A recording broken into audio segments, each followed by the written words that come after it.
কে পরিপূর্ণ করে দিলেন। আর উম্মতে মুহাম্মাদের জন্য আল্লাহ তাআলা চূড়ান্ত পরিচয় নির্ধারণ করলেন। যারা রাসূলুল্লাহর রিসালাতকে বিশ্বাস করবে, দ্বীনকে মানবে, তাদের পরিচয় হবে তারা মুসলিমুন। কোরআনে কারীম আল্লাহ তাআলা তার হাবিবের মাধ্যমে আমাদের পরিচয় কি তা শিখায় দিয়েছেন।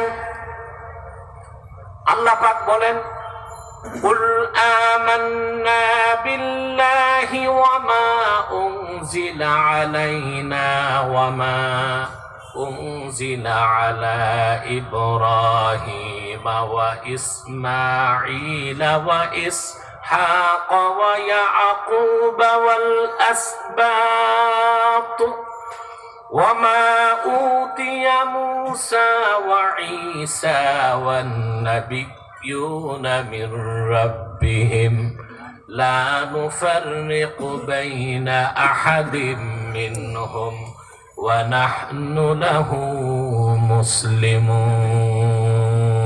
مسلمون। আল্লাহ রাব্বুল আলামিন কোরআনে কারীমে তার হাবিবের মাধ্যমে পরিচয় শিখায় দিচ্ছেন আমাদের। আল্লাহ বলেন, মুহাম্মদ সাল্লাল্লাহু আলাইহি সাল্লাম আপনি বলুন, আমরা ঈমান এনেছি আল্লাহর উপর, আমাদের উপর যা নাজিল হয়েছে সেই কোরআনের উপর আমরা বিশ্বাস করেছি। যা নাজিল হয়েছে ইব্রাহিম, ইসমাইল, ইসহাক, ইয়াকুবের উপর, যা দেওয়া হয়েছে মুসাকে, ঈসাকে, পূর্বের নবীদেরকে, এবং আমরা নবীগণ আল্লাহর কাছ থেকে এসেছেন। এই মূল নীতিতে কাউকে বড় কাউকে ছোট করি না।